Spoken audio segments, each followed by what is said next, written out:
यहाँ पर उपस्थित सभी धर्म के प्रेमी सज्जनों, श्रद्धामयी मातृशक्ति और हमारे छोटे छोटे प्यारे बच्चों,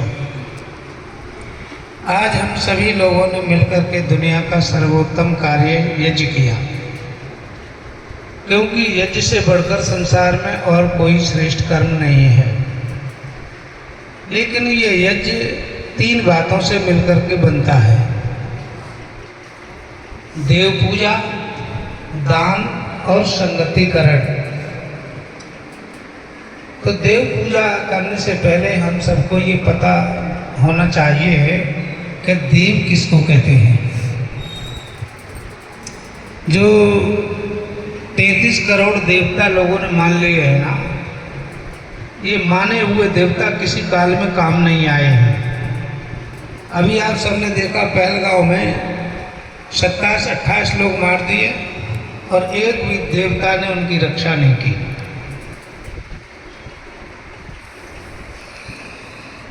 तो जिनको कल्पना कर कर के लोग देवता मान रहे हैं, वो देवता कोई रक्षा नहीं करते और उन देवताओं का जिक्र कहीं वेदों में आया भी नहीं।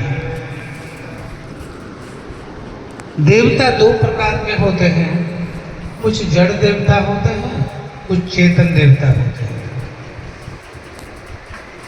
और देवता शब्द का अर्थ होता है दानातीति देव। जो हमें कुछ दे रहा है वो हमारा देव कहलाता है। देव, उसका नाम देव क्यों है? क्योंकि देव मुझे कुछ दे तो वो देव। उन चेतन देवताओं में शास्त्रों ने माना है मातृ देवो भव, पितृदेवो भव, आचार्य देवो भव, अतिथि देवो भव। अर्थात माता देव है, पिता देव है, आचार्य देव है, अतिथि देव है।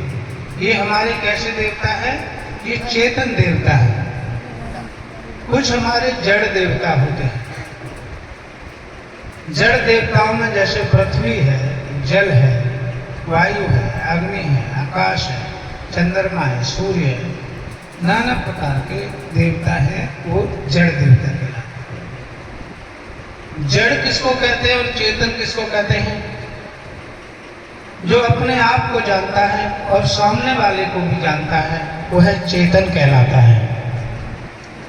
और जो ना अपने को जानता है ना सामने वाले को जानता है, उसे जड़ कहते हैं। हमें दोनों ही प्रकार के देवताओं की पूजा करनी चाहिए, लेकिन पूजा का अर्थ प्रसंग के हिसाब से बदल जाता है। वैसे पूजा शब्द का अर्थ होता है, यदि हमें चेतन देवताओं की पूजा की बात कही जाए तो वहाँ पूजा शब्द का अर्थ होता है आदर करना, सत्कार करना, सम्मान करना, सेवा करना, शुश्रूषा करना। ये वहाँ पर पूजा का अर्थ है आदर करना, सत्कार करना, सम्मान करना, सेवा करना, शुश्रूषा करना। ये कहाँ पर? जहाँ चेतन देवता, अर्थात मातृदेवो भव, पितृदेवो भव, आचार्य देवो भव, अतिथि देवो भव, ये मेरे चेतन देवता है। तो इनकी पूजा का अर्थ हुआ इनका सम्मान करो, आदर करो, सत्कार करो, सेवा करो, शुश्रूषा करो, इनका करना है। लेकिन हमने देखा हमारे देश की बड़ी विडंबना है कि साहब जो जिम्मेदार पदों पर बैठे हैं वो भी धर्म को भूल गए। वो उन्हें विचारों को धर्म की परिभाषा नहीं मालूम, ना तो धर्म पर जो अपने आप को चलना समझ रहे हैं ना उन्हें मालूम है, और जो फूल बरसा रहे हैं ना उन्हें धर्म की कोई परिभाषा मालूम है। वेदों में कहीं भी कामड़ का कोई जिक्र नहीं आता, लेकिन हमारे देश के इतिहास में कुछ इतिहास ऐसा है जिस इतिहास में कामड़ की बात कही जाती है।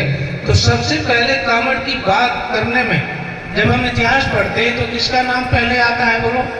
कामड़ लाने वालों में सबसे पहला व्यक्ति देश में कौन हुआ? तो सभी जानते हैं कि श्रवण कुमार। अब आप विचार करो, श्रवण कुमार कहीं गंगा से जल लेके आया था क्या? किसी पत्थर की मूर्ति पे